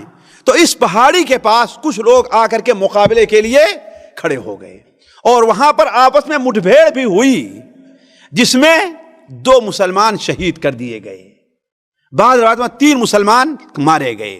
ہوا یہ کہ یہ لوگ موقع پا کر کے مسلمانوں کی یہ فوج جو حضرت خالد بن ولید کی تھا اس کو روکنا چاہتے تھے. وہاں پر ایک دلچسپ واقعہ، ہنسنے کے لائق ایک واقعہ پیش آیا کہ ایک نوجوان تھا جو روز آنا اپنی تلوار کو اور اپنے نیزے کو نکال کر کے صاف کرتا تھا اور تیار کرتا تھا اس کو. اس کی بیوی بھی بڑی بعض عورتیں ہوتی ہیں بڑے زبان کی تیز ہوتی ہیں. اس نے کہا کہ کیا ہے جب دیکھو کہ روزانہ تلوار لے کر کے اپنی تو صاف کر رہے ہو، نیزہ صاف کر رہے ہو. کہا کہ تمہیں معلوم نہیں ہے کہ مسلمانوں سے مقابلے کا معاملہ ہے، اس سے میں چاہتا ہوں کہ حملہ کروں گا اور تمہاری خدمت کے لیے 1-2 نوکر بھی لے کر کے آؤں گا. تو اس نے کہا کہ دیکھو اس گھمنڈ میں نہ آؤ، مسلمانوں سے مقابلے کی طاقت کسی کے پاس نہیں ہے. کہا کہ نہیں، دیکھنا جب وقت آئے گا تو دیکھا جائے گا. تو چنانچہ جب خندمہ کے مقام پر لڑائی ہوئی جس میں اکرمہ ابن ابی جہل، سہیل ابن عمرو، صفوان ابن امیہ یعنی مکے کے جو پہلوان تھے، بہادر تھے، یہ بھی شریک تھے، اور تھوڑی ہی دیر میں یہ لوگ بھاگ کھڑے ہوئے. تو وہ اپنی تلوار وغیرہ چھوڑ کر کے بھاگتے ہوئے جاتا اور اپنی بیوی سے کہتا ہے کہ چھپا لو، دروازہ بند کرو. تو اس نے دروازہ تو کھول دیا اور بند کیا. اس کے بعد کہتی ہے میں تو انتظار میں تھی کہ میری خدمت کے لیے 2-1 نوکر تم لے کر کے اکیلے بھاگے آ رہے ہو تم. میں تو اس انتظار میں تھی کہ میرے لیے تم نوکر لے کر کے آؤ. تو اس وقت انہوں نے جو بات کہی اس نے کہا کہ انکی لو شہدت یوم الخندمہ اذ فر صفوان وفر عکرمہ وابو یزید واقف کالمؤتمہ ضربا بلا فلا يسمع الا غمغمہ لہم نہیت خلفنا وہمہمہ لم تنطقی فی اللوم ادنا کلمہ. اگر تو خندمہ میں دیکھتی جس میدان کے اندر سے ابو صفوان اور اکرمہ بھی بھاگ کھڑے ہوئے پہلوان بھی, اور ابو یزید یعنی سہیل ابن عمرو کا حال یہ تھا کہ اسے کچھ سجھائی نہیں دے رہا تھا کیا کرنے ہیں, ایسے کھڑے تھے گویا کوئی مورتی کھڑی ہوئی ہے, گویا بے لاش بے روح کوئی لاش ہے. اور جہاں وہاں پر یہ معاملہ آیا کہ دیکھو ایک طرف کلائیاں کٹ کر کے گر رہی ہیں, ایک طرف بازو کٹ کر کے گر رہے ہیں, ایک طرف گردنیں کٹ کر کے گر رہی ہیں, جب تو دیکھتی تو آج مجھے ایک لفظ بھی ملامت کا نہ بولتی. علی کل حال یہاں پر مٹبھیڑ ہوئی اور صفوان بھاگ کر کے جدہ میں پناہ لیے, اکرمہ بھاگ کر کے یمن کی طرف گئے, اور خالد بن ولید رضی اللہ تعالیٰ عنہ ادھر سے صفایا کرتے ہوئے جا کر کے نبی کریم صلی اللہ علیہ وسلم سے صبح پہاڑی پر مل گئے. وہاں جب ملے تو اس کے بعد سے نبی کریم صلی اللہ علیہ وسلم مکہ خانہ کعبہ کی طرف بڑھے, اس لیے کہ اس وقت صفا اور خانہ کعبہ کے درمیان میں گھر تھے جس میں گلیوں سے گزر کر کے جانا پڑتا تھا. آج معاملہ صاف ہے نا, ورنہ اس وقت کنارے کنارے بالکل چاروں طرف گھر تھے جہاں گلیوں سے گزر کر کے جانا پڑتا تھا. تو وہاں سے نبی کریم صلی اللہ علیہ وسلم آئے اور خانہ کعبہ کو سب سے پہلے داخل ہونے سے پہلے 360 بت خانہ کعبہ میں جو تھے نبی کریم صلی اللہ علیہ وسلم نے انہیں گرانے کا حکم دے دیا, ہر ایک کو ڈھانے کا حکم دیا, اور خود آپ صلی اللہ علیہ وسلم اپنی چھڑی سے ان بتوں کو اشارہ کرتے جاتے تھے اور کہ جاء الحق وما یبدئ الباطل وما یعید, جاء الحق وزہق الباطل ان الباطل کان زہوقا, یہ پڑھتے جاتے تھے اور بتوں کی ناک پر اشارہ کرتے اور وہاں پر ڈھیر ہوتے جاتے تھے. یہاں تک کہ خانہ کعبہ کی چھت کے اوپر بھی لوگوں نے بت جمع کر رکھے تھے. نبی کریم صلی اللہ علیہ وسلم نے ان بتوں کو بھی گرانے کا حکم دیا. اس کے بعد نبی کریم صلی اللہ علیہ وسلم نے بعض روایات کے مطابق اپنی سواری ہی پر بیٹھ کر کے خانہ کعبہ کا طواف کیا, اور اپنی چھڑی سے حجر اسود کا کیا کیا, استلام کیا اپنی چھڑی سے. 7 چکر لگانے کے بعد خانہ کعبہ میں آپ داخل ہوئے تو دیکھا کہ اس میں حضرت ابراہیم علیہ السلام, حضرت اسماعیل کی, حضرت مریم کی تصویریں بنی ہوئی ہیں. حضرت ابراہیم علیہ السلام کی, حضرت اسماعیل کی, حضرت مریم کی تصویریں بنی ہوئی ہیں. بلکہ حضرت ابراہیم اور حضرت اسماعیل کی تصویروں کو بنا کر کے ان کے ہاتھ میں تیر اور وہ ترکش بھی دیا ہوا تھا, تاکہ اس سے معلوم ہو کہ یہ لوگ بھی, یہ جسے وہ ازلام یعنی فال نکالے کا تیر جو پھینکا کرتے تھے, کہ یہ بھی وہ لوگ کیا کرتے تھے. آج فرمایا کہ اللہ تعالیٰ ان لوگوں کو برا کرے, انہیں ڈبوئے. حضرت ابراہیم اور اسماعیل نے کبھی بھی ترکش کے تیر نہیں پھینکے اور نہ فال کے تیر پھینکے ہیں. تو آپ صلی اللہ علیہ وسلم نے خانہ کعبہ کو آپ نے پاک کر لیا, تو بیت اللہ شریف کے دروازے کو اپنے پیچھے کر کے آپ صلی اللہ علیہ وسلم نے 2 رکعت خانہ کعبہ میں وہاں پر نماز پڑھی. اس کے بعد آپ صلی اللہ علیہ وسلم خانہ کعبہ کا دروازہ پکڑ کر کے لوگوں کی طرف متوجہ ہوئے اور فرمایا لا الہ الا اللہ وحدہ لا شریک لہ, لا الہ الا اللہ وحدہ انجز وعدہ ونصر عبدہ وہزم الاحزاب وحدہ. سارے مکہ کے لوگ, آپ کی فوج کے علاوہ بھی سارے مکہ کے لوگ سامنے کھڑے ہیں اور اس انتظار میں ہیں کہ میرے بارے میں کیا فیصلہ ہوتا ہے. سب کس انتظار میں ہیں, اور ہر ایک کا دل دہل رہا ہے, ہر ایک کا جسم ہی نہیں, دل ہی نہیں بلکہ جسم کانپ رہا ہے کہ اب میرے بارے میں کیا فیصلہ ہونے والا ہے. کیوں؟ اس لیے کہ اب تک وہ نبی کریم صلی اللہ علیہ وسلم کے جانی دشمن تھے. نبی کریم صلی اللہ علیہ وسلم نے یہ ذکر پڑھا لا الہ الا اللہ وحدہ لا شریک لہ, لا الہ الا اللہ وحدہ انجز وعدہ ونصر عبدہ وہزم الاحزاب وحدہ. اس کے بعد کہا اے مکہ کے لوگوں, یہ بتاؤ کہ اب میں تمہارے ساتھ کیا معاملہ کرنے والا ہوں۔ لوگوں سے کوئی جواب نہیں بن پڑا، اس کے علاوہ کوئی جواب نہیں بن پڑا کہ آپ بڑے شریف ہیں، آپ بڑے شریف کے بیٹے ہیں، آپ سے ہمیں خیر ہی کی امید ہے، کسی اور چیز کی امید نہیں ہے۔ نبی کریم صلی اللہ علیہ وسلم نے اس وقت جو الفاظ استعمال کیے ہیں وہ تاریخ کے اوراق پر سونے سے لکھے جانے کے لائق ہیں، سونے کے پانی سے لکھے جانے کے لائق ہیں، اور دنیا کی تاریخ میں جیسا کہ ہم نے اس سے پہلے کہا اس کی کوئی مثال ملتی نہیں ہے۔ سامنے ہر قسم کے مجرم آپ کے سامنے کھڑے ہوئے تھے، آپ کے جانی دشمن غزوہ احد، غزوہ بدر اور غزوہ احزاب وغیرہ میں آپ کے جانی دشمن آپ کے سامنے کھڑے تھے، اور ان میں سے ایک ایک ایسے تھے کہ جنہیں اگر 10 بار زندہ کر کے قتل کیا جائے تو شاید ان کا جرم اپنے جرم سے پاک نہ ہو، لیکن نبی کریم صلی اللہ علیہ وسلم نے عام اعلان کر دیا، یغفر اللہ لکم اذهبوا وانتم الطلقاء، جاؤ لا تثریب علیکم اليوم، آج تمہارے اوپر تمہاری کوئی گرفت نہیں ہے، جو کچھ کیا سب کچھ میں معاف کر دے رہا ہوں، اذهبوا جاؤ، تم سارے کے سارے لوگ آزاد ہو، کسی سے کوئی چھیڑخانی نہیں کرنی ہے۔ اس طریقے سے اللہ تبارک و تعالی نے مکہ کو مشرکین کے ہاتھ سے نکال کر کے نبی کریم صلی اللہ علیہ وسلم کے ہاتھ میں دیا۔ نبی کریم صلی اللہ علیہ وسلم نے ایک اور کام کیا کہ ابھی جس کی بنیاد پر یہ لڑائی چھڑی تھی، وہ کس بنیاد پر چھڑی تھی؟ جی، بنو خزاعہ اور بنو بکر کا معاملہ تھا۔ آپ نے بنو خزاعہ کو، شاید یہ ظہر کا وقت ہو گیا تھا اور یہ بات رہ گئی ہے کہ آپ صلی اللہ علیہ وسلم ان کے اس کلام سے فارغ ہوئے تو آپ نے حضرت بلال رضی اللہ تعالی عنہ کو کہا کہ جاؤ خانہ کعبہ کی چھت کے اوپر چڑھو اور اذان دو۔ ساتھیو، حضرت بلال رضی اللہ عنہ شکل میں کیسے تھے؟ جی کیسے تھے شکل میں؟ کالے سے، ذرا سوچیں آپ، اور مکہ کے لوگوں کے سامنے ان کی کوئی اہمیت اور کوئی حیثیت نہیں تھی۔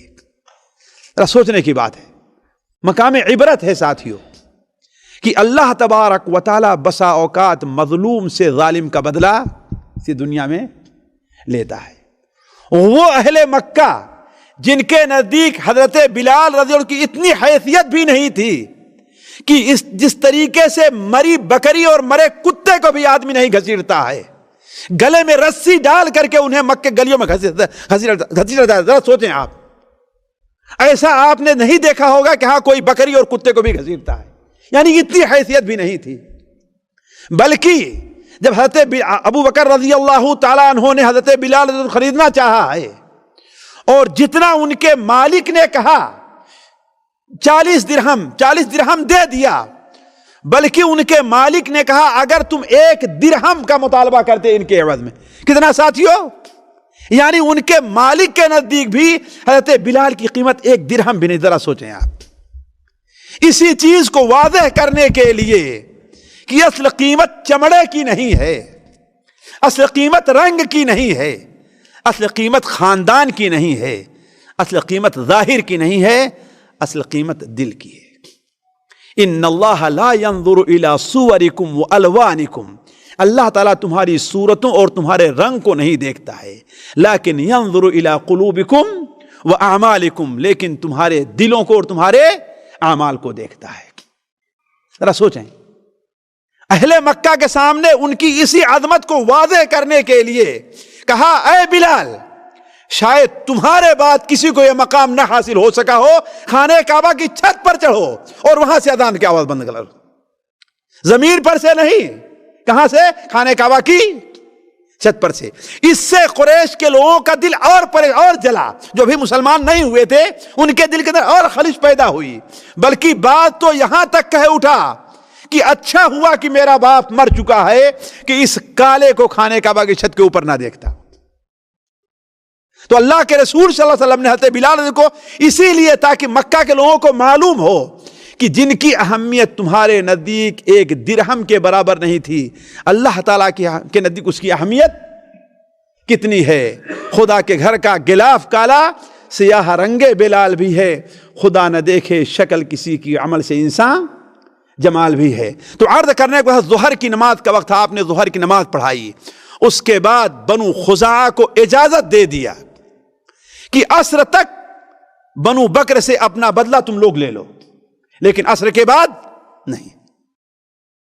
اس لیے کہ اصل جنگ کس لیے ہوئی؟ اس لیے تو ہوئی تھی نا, بنو بکر کا بدلہ لینے کے لیے, لہذا تمہیں اجازت ہے کہ عصر تک تم بنو بکر سے اپنا بدلہ لے لیا کرو.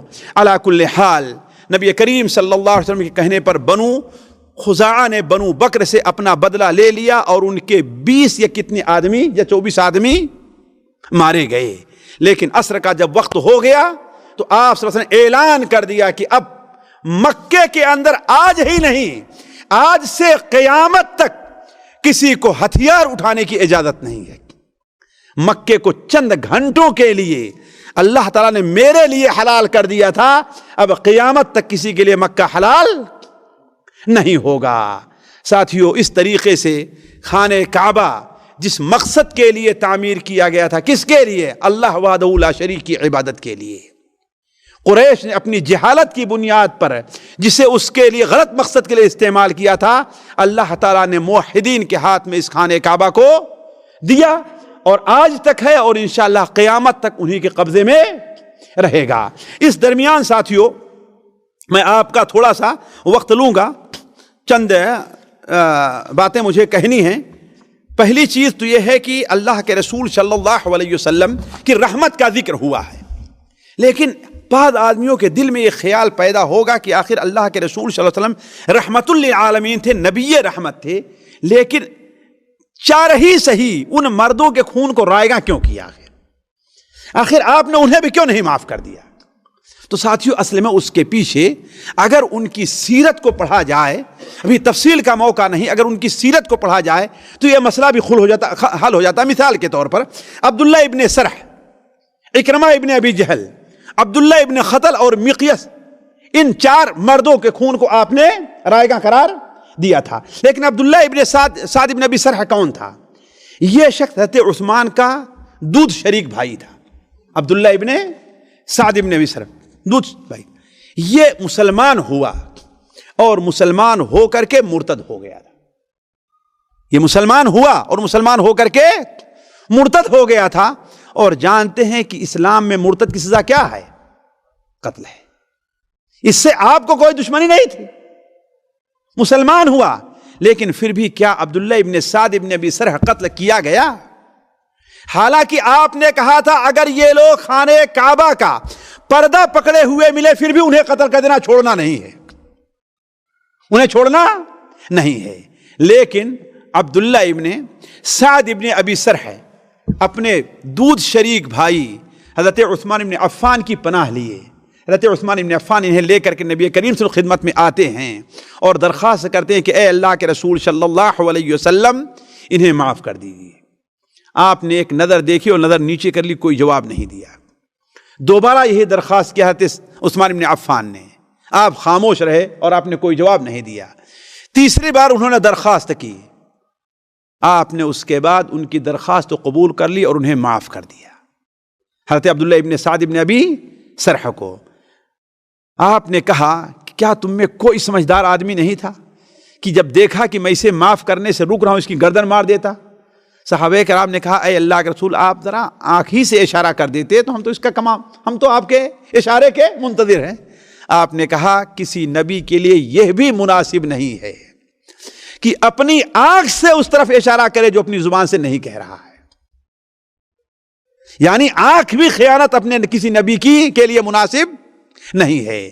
لیکن ساتھیو ہمیں عبداللہ ابن سعد ابن ابی سرح کے بارے میں بدظن نہیں ہونا چاہیے. علماء سیرت لکھتے ہیں تاریخ کہ ان کا اسلام الحمدللہ بڑا پختہ رہا, اس قدر پختہ رہا کہ حضرت عمر رضی اللہ تعالیٰ عنہ جیسے لوگوں نے انہوں نے بعض جگہ کی ذمہ داری ان کو سونپی, حضرت عثمان بن عفان نے بھی. اور اللہ کا کرنا یہ ہے کہ ان کی وفات جو ہوئی ہے وہ فجر کی نماز پڑھ رہے تھے یا فجر کی نماز سے فارغ ہوئے تھے, اسی وقت ان کا انتقال ہو گیا ہے. تو بہت سے ایسے لوگ جو شروع میں اسلام کے سخت دشمن تھے لیکن مسلمان ہوئے, تو دوسرا شخص جسے آپ نے قتل کرنے کا حکم دیا تھا وہ عبداللہ ابن خطل تھا جو بنو تمیم کا تھا.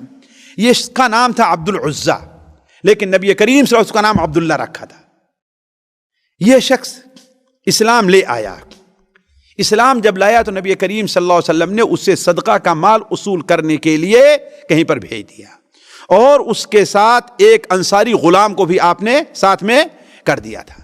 پتہ نہیں کس بات پر انصاری غلام سے ناراض ہوا کہ انصاری غلام کو اس نے قتل کر دیا. انصاری غلام کو اس نے قتل کر دیا اور بھاگ کھڑا ہوا کہاں؟ مکہ مکرمہ. تو اس کا دو جرم تھا ساتھیوں.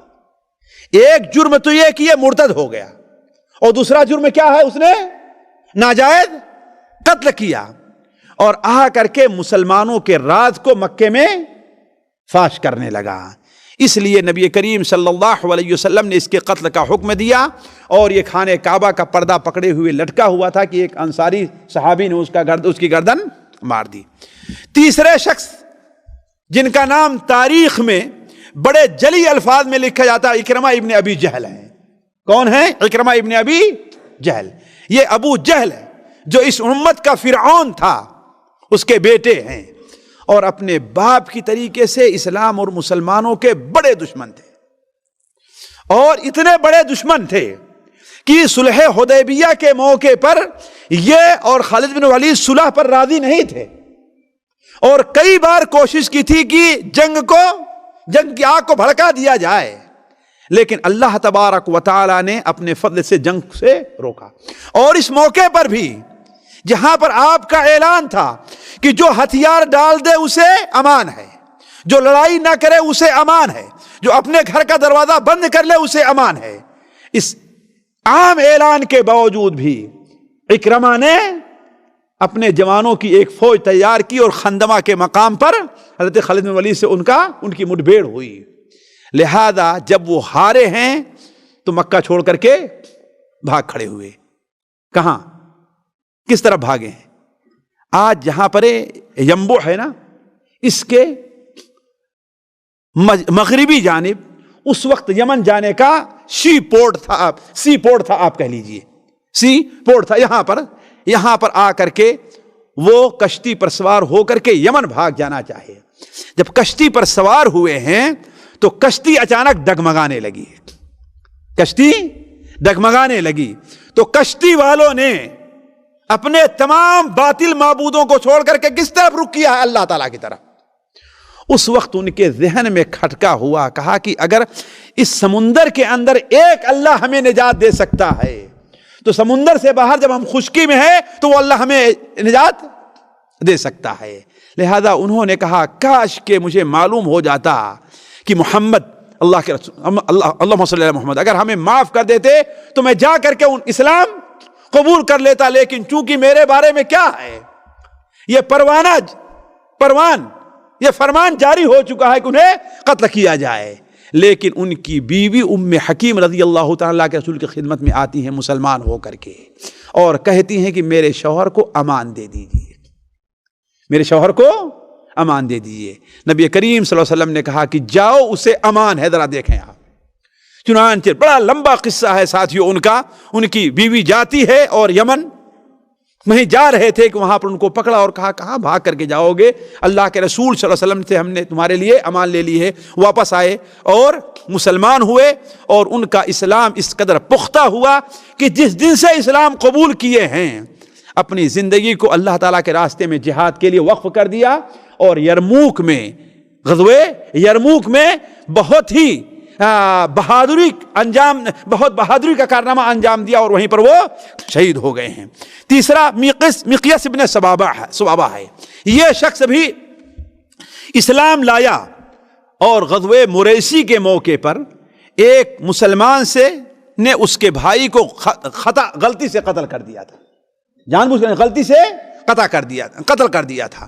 تو اللہ کے رسول صلی اللہ علیہ وسلم نے اس کو خون بہا بھی ادا کیا. خون بہا ادا کرنے کا معنی ہے کہ دوبارہ بدلہ نہیں لے سکتے، لیکن اس شخص کا غصہ ٹھنڈا نہیں ہوا، خون بہا بھی لیا اور مسلمان کو قتل بھی کر دیا، اور مکے بھاگ آیا. یہ شخص بھی باہر ملا ہے اور اسے قتل کر دیا گیا۔ علی کل حال کہنا صرف بتانے کا مطلب یہ ہے کہ اللہ کے رسول صلی اللہ علیہ وسلم نے جن لوگوں کو قتل کا حکم دیا تھا وہ صرف یہی نہیں کہ کافر تھے، اس کے ساتھ ساتھ وہ جنگی مجرم بھی تھے، اس لیے اللہ نے قتل کا حکم دیا ہے۔ غزوہ بلکہ فتح مکہ سے ہمیں آپ کو بہت سے دروس بھی ملتے ہیں، لیکن اب میں اس موضوع کو اگلی مجلس کے لیے جو ہے چھوڑ دے رہا ہوں، اس لیے کہ وقت زیادہ ہو چکا ہے۔ اگلی مجلس میں آپ کے سامنے یہ بات رکھی جائے گی کہ غزوہ فتح مکہ سے ہمیں اور آپ کو بعد وہ سبق بلکہ بہت سے فقہی اور عقیدے کے بھی احکام فتح مکہ سے ہمیں اور آپ کو ملتے ہیں، جس کا ذکر انشاءاللہ میں اگلی مجلس میں آپ کے سامنے رکھوں گا۔ اللہ تعالیٰ سے دعا ہے کہ اللہ تبارک و تعالیٰ ہمیں اور آپ کو سیرت نبوی کو پڑھنے اور اس سے محبت کرنے اور اس کے مطابق عمل کرنے کی توفیق عطا فرمائے۔ ایک منٹ ذرا قاری صاحب ہمارے درس سے متعلق کوئی چیز ہے۔ سہیل ابن عمرو ابو یزید، جی ہاں یہی وہ سہیل ابن عمرو ہیں رضی اللہ تعالیٰ عنہ، جو بعد میں جنہیں خطیب قریش کہا جاتا تھا، انہیں خطیب قریش کہا جاتا تھا، اور غزوہ بدر کے موقع پر یہ گرفتار بھی ہوئے تھے، لیکن فتح مکہ کے موقع پر مسلمان ہوئے، اور ان مسلمان ہونے کے بعد اسلام کی بڑی خدمات انہوں نے انجام دی۔ ظاہر بات یہ تفصیل کا موقع نہیں ہے، بلکہ یہ ہے کہ مکہ کے لوگ نبی کریم صلی اللہ علیہ وسلم کی وفات کے بعد ان کے قدم ڈگمگا گئے تھے، ان کے اندر ارتداد قریب تھا کہ وہ مرتد ہو جاتے، لیکن سہیل ابن عمرو رضی اللہ عنہ یہی کھڑے ہوئے اور مکہ کے لوگوں کو بھارا کہ تم سب سے آخر مسلمان ہوئے اور سب سے پہلے اسلام سے پھرنا چاہتے ہو، یہ کیا ہے؟ تو ان کی بڑی خدمات رہیں، اور یہ بھی غزوہ یرموک کے موقع پر وہاں جا کر کے شہید ہوئے ہیں۔ بلکہ ان کا تو یہ حال تھا کہ یہ اپنے بیوی بچوں تمام لوگوں کو لے کر کے اللہ کے راستے میں جہاد کے لیے وقف ہو گئے اور اسی لیے نکل گئے وہاں۔ یہی سہیل ابن عمرو ہیں ابو یزید رضی اللہ تعالیٰ عنہ۔ سبحانک اللہم و بحمدک اشہد ان لا الہ الا انت استغفرک و اتوب الیک۔